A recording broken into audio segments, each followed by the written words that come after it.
Let's talk about mineral sunscreen. Bakit nga ba mas preferred to ng iba over chemical sunscreen?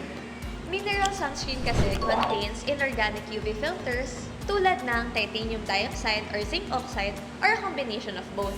Its pros include higher SPF and broad spectrum. Super good siya lalo na sa init ngayon.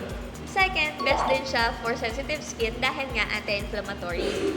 And best din siya for oily skin kasi it helps to absorb oil.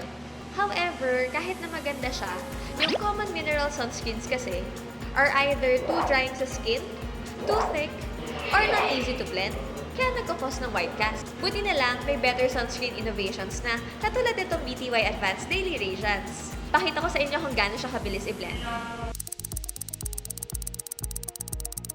Sobrang dali niyang i-blend sa skin. Hindi siya sticky and super lightweight talaga.